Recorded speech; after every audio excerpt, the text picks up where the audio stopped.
ਤੁਹਾਨੂੰ ਅੰਦਾਜ਼ਾ ਹੋਏਗਾ ਕਿ ਗਵਾਦਰ ਦੀ ਅਹਿਮੀਅਤ ਜਿਹੜੀ ਹੈ ਉਹ ਮਹਿਜ਼ ਸਿਰਫ ਔਰ ਸਿਰਫ ਇੱਕ ਬੰਦਰਗਾਹ ਨਹੀਂ ਹੈ ਬਲਕਿ ਇੱਕ ਐਸੇ ਜੋਗਰਾਫੀ ਮੌਕੇ ਦੀ ਹੈ ਜਿਹਦੇ ਉੱਤੇ ਦੁਨੀਆ ਦੀਆਂ ਜਿਹੜੀਆਂ ਨਜ਼ਰਾਂ ਨੇ ਨਾ ਉਹ ਹੌਲੀ-ਹੌਲੀ ਉਸ ਪਾਸੇ ਜਾਂਦੀਆਂ ਪਈਆਂ ਨੇ। ਗਵਾਦਰ ਬਲੋਚਿਸਤਾਨ ਦੇ ਸਾਹਿਲ ਦੇ ਉੱਤੇ ਬੁਹਰਾ ਅਰਬ ਦੇ ਕਿਨਾਰੇ ਦੇ ਉੱਤੇ ਵਾਕਿਆ ਹੈ। ਇਹ ਬੰਦਰਗਾਹ ਹੈਗੀ ਹੈ ਆਬਨਾ ਹੁਰਮਜ਼ ਦੇ ਬਿਲਕੁਲ ਨੇੜੇ, ਜਿੱਥੋਂ ਦੁਨੀਆ ਦਾ ਤੇਲ ਦਾ ਬਹੁਤ ਵੱਡਾ ਜਿਹੜਾ ਹਿੱਸਾ ਹੈ ਨਾ ਉਹ ਲੰਘਦਾ ਹੈ। अच्छा ਇਹਦਾ मतलब ਇਹ ਵੀ ਨਹੀਂ ਹੈਗਾ ਕਿ ਗਵਾਦਰ ਜਿਹੜਾ ਹੈ ਉਹ ਆਬਨਾ ਹੁਰਮਜ਼ ਦਾ ਕੋਈ ਮੁਤਬਾਦਿਲ ਬਣ ਜਾਏਗਾ, ਬਲਕਿ ਇਹ ਹੈ ਕਿ ਗਵਾਦਰ ਦੀ ਇੱਕ ਆਪਣੀ ਅਹਿਮੀਅਤ ਹੈ, ਜਿਹੜਾ ਇਹਦਾ ਇੱਕ ਇਲਾਕਾਈ ਰਾਬਤਾ ਹੈ ਉਹ ਇਹਨੂੰ ਅਹਿਮ ਬਣਾਉਂਦਾ ਹੈ। ਔਰ ਦੁਨੀਆ ਦੀ ਤਾਰੀਖ ਹਮੇਸ਼ਾ ਇਹ ਦੱਸਦੀ ਹੈ ਕਿ ਜਿਨ੍ਹਾਂ ਮੁਲਕਾਂ ਨੇ ਆਪਣੀ ਜਿਹੜੀ ਜੋਗਰਾਫੀ ਅਹਿਮੀਅਤ ਹੈ ਉਹਨੂੰ ਮੁਆਸ਼ੀ ਮਨਸੂਬਾਬੰਦੀ ਦੇ ਨਾਲ ਜੋੜਿਆ ਹੈ ਨਾ ਤਾਂ ਉਹਨਾਂ ਨੇ ਹਮੇਸ਼ਾ ਤਰੱਕੀ ਦੀਆਂ ਮੰਜ਼ਲਾਂ ਤੈਅ ਕੀਤੀਆਂ ਨੇ।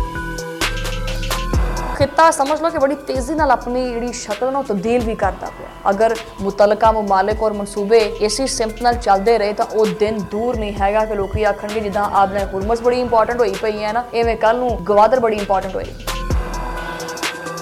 और गवादर इंशाअल्लाह रहमान पूरी दुनिया दे विच एक तवज्जो दा मरकज़ बनेगा। जिस तरह पाकिस्तान एक तवज्जो दा मरकज़ बने इसी तरह गवादर बनेगा।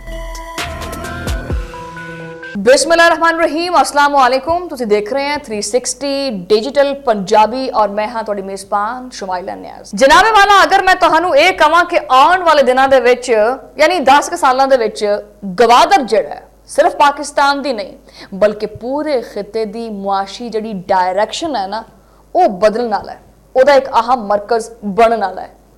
ਤਾਂ ਤੁਸੀਂ ਕਹੋਗੇ ਪਤਾ ਨਹੀਂ ਸ਼ਮਾइला ਨੂੰ ਕੀ ਹੋ ਗਿਆ, ਐਵੇਂ ਜਜ਼ਬਾਤੀ ਗੱਲਾਂ ਕੀਤੀ ਜਾਂਦੀ ਹੈ। ਨਹੀਂ, ਇਹ ਜਜ਼ਬਾਤੀ ਦਾਵਾ ਨਹੀਂ ਹੈ। ਚਲੋ ਤੁਹਾਨੂੰ ਅਗਰ ਲੱਗਦਾ ਜਜ਼ਬਾਤੀ ਹੈ ਤਾਂ ਮੈਂ ਤੁਹਾਨੂੰ ਦੱਸਦੀ ਇੱਕ ਚੀਜ਼, ਤੁਸੀਂ ਰੱਖੋ ਦੁਨੀਆ ਦਾ ਨਕਸ਼ਾ ਕੋਲੇ ਰੱਖ ਲਿਆ। ਹੁਣ ਤੁਸੀਂ ਮਸ਼ਰਕੇ ਵਸਤਾ ਦੀ ਜਿਹੜੀ ਤਾਜ਼ਾ ਸੂਰਤ ਹਾਲ ਹੈ ਉਹ ਦੇਖੋ, ਆਲਮੀ ਤਜਾਰਤ ਦੇਖੋ, ਤਵਾਨਾਈ ਦੇ ਰਾਹ ਵੇਖੋ ਔਰ ਫਿਰ ਦੇਖੋ ਪਾਕਿस्तान ਦਾ ਮਹੱਲੇ ਵਕੂ ਨਾਲ ਰੱਖ ਕੇ ਤਾਂ ਤੁਹਾਨੂੰ ਅੰਦਾਜ਼ਾ ਹੋਏਗਾ ਕਿ ਗਵਾਦਰ ਦੀ ਅਹਿਮੀਅਤ ਜਿਹੜੀ ਹੈ ਉਹ ਮਹਿਜ਼ ਸਿਰਫ ਔਰ ਸਿਰਫ ਇੱਕ ਬੰਦਰਗਾਹ ਨਹੀਂ ਹੈ ਬਲਕਿ ਇੱਕ ਐਸੇ ਜੋਗਰਾਫੀ ਮੌਕੇ ਦੀ ਹੈ ਜਿਹਦੇ ਉੱਤੇ ਦੁਨੀਆ ਦੀਆਂ ਜਿਹੜੀਆਂ ਨਜ਼ਰਾਂ ਨੇ ਨਾ ਉਹ ਹੌਲੀ-ਹੌਲੀ ਉਸ ਪਾਸੇ ਜਾਂਦੀਆਂ ਪਈਆਂ ਨੇ, ਕਿਉਂਕਿ ਗਵਾਦਰ ਹੁਣ ਬੜਾ ਪ੍ਰੋਮਿਨੈਂਟ ਹੁੰਦਾ ਪਿਆ। ਦੇਖੋ ਤੁਸੀਂ ਦੁਨੀਆ ਦਾ ਜਿਹੜਾ ਨਕਸ਼ਾ ਹੈ ਜਾਂ ਉਹਦਾ ਜੋਗਰਾਫੀ ਜਿਹੜਾ ਸਿਸਟਮ ਹੈਗਾ ਤੁਸੀਂ ਬਦਲ ਨਹੀਂ ਸਕਦੇ, ਲੇਕਿਨ ਜਿਹੜੇ ਮਮਾਲਿਕ ਨੇ ਉਹ ਆਪਣੀ ਕਿਸਮਤ ਤਾਂ ਬਦਲ ਸਕਦੇ ਆ ਨਾ, ਕਿਸਮਤ ਤਾਂ ਬਦਲੀ ਜਾ ਸਕਦੀ ਹੈ। पाकिस्तान नूं कुदरत ने वह मुहल्ले वकू दिता है कि जो दुनिया के सिर्फ और सिर्फ चंद अहम तरीन जोग्राफी मुकामात दे विच शुमार होंदा है।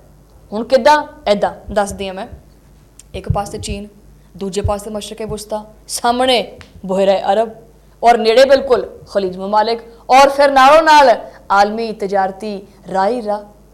सवाल पैदा होंदा कि पाकिस्तान इस कुदरती निमत नूं मुआशी ताकत दे विच बदल सकदा है या नहीं तो बिल्कुल नहीं करनी, क्योंकि हाँ कर सकता है। यही वो सवाल है जिदा जवाब सीधा जुड़िया हुआ गवादर दे नाल।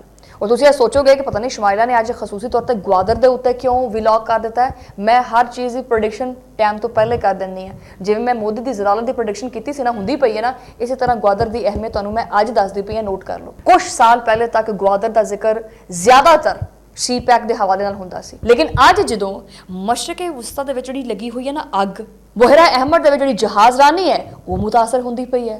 आबना हुरमज़ दी सलामती दे उत्ते बहुत सारे क्वेश्चन मार्क्स उठदे पए ने और आलमी सप्लाई चेन जिहड़ी हैगी है वो भी काफ़ी दबाव का शिकार हुंदी पई है।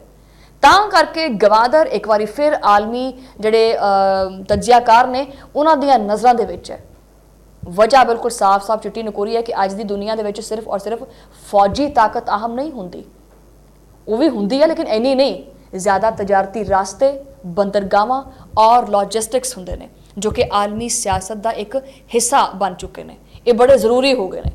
पहले हुंदा सी कि भाई मेरी फौज इन्नी है, मेरे को इन्ना गोला बंब बरूद पिया होया, मेरे को फलाना है। हुण ये भी चीज़ां बड़ियां जरूरी ने, लेकिन सब तो पहले समझना ये भी बड़ा जरूरी है कि गवादर आखिर इन्ना इंपॉर्टेंट क्यों है, वजह की है। गवादर बलोचिस्तान के साहिल के उत्ते बुहरा अरब के किनारे के उत्ते वाक़िया है। पहली गल तो यह है और ये बंदरगाह हैगी है आबना हुरमज़ के बिल्कुल नेड़े, जिथों दुनिया का तेल का बहुत बड़ा जिहड़ा हिस्सा है ना वो लंघदा है। अच्छा ਇਹਦਾ मतलब ये भी नहीं हैगा कि गवादर जिहड़ा है वो आबना हुरमज़ का कोई मुतबादिल बन जाएगा या उन्होंने क्रॉस कर देगा तो गवादर उत्ते आ जाएगा, नहीं, बल्कि ये है कि गवादर की एक अपनी अहमियत है और एक जिहड़ा इहदा एक इलाकाई राबता है वो इनू अहम बनांदा है। और दुनिया की तारीख हमेशा ये दसती है कि जिन्होंने मुल्कों ने अपनी जी जोग्राफी अहमियत है उन्होंने मुआशी मनसूबाबंदी के नाल जोड़िया है ना, तो उन्होंने हमेशा तरक्की दी मंजिल तय की ने। और पाकिस्तान जड़ा ना वो कोई साल 2 साल की प्लानिंग नहीं करता, पाकिस्तान आने वाले 50 साल की प्लानिंग करता है और की बैठे हैं असी, वो हौली हौली दसांगे।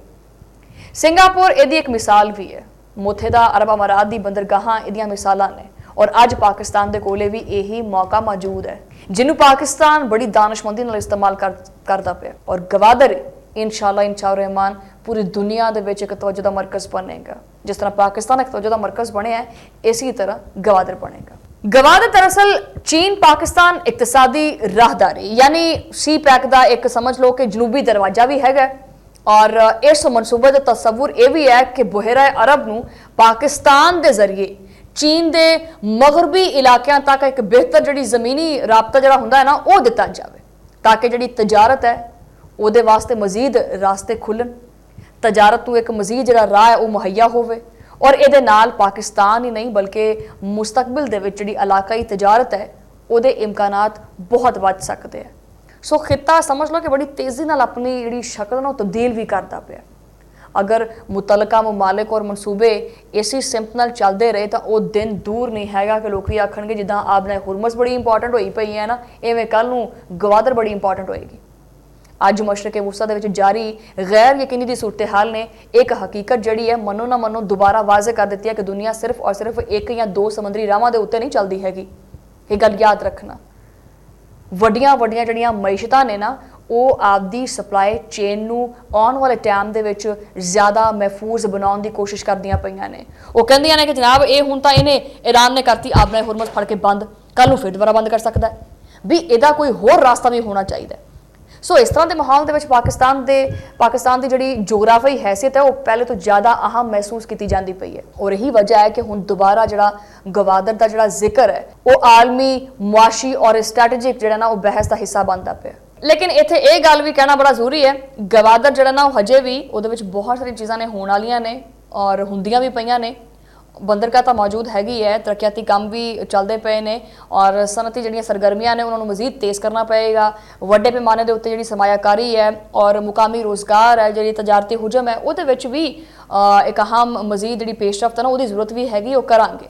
लेकिन आने वाले वक्त विच गवादर जिहड़ा है वो आपना हुरमस जिन्नी तो नहीं, लेकिन आने वाले वक्त के गवादर की एक अहमियत जी है ना वो पूरी दुनिया के एक मूँह बोलता सबूत होएगा। बहरहाल अज का व्लॉग इत्थे खत्म करने, मुलाकात होएगी अगले व्लॉग के उदों लई अल्लाह ने के बाद।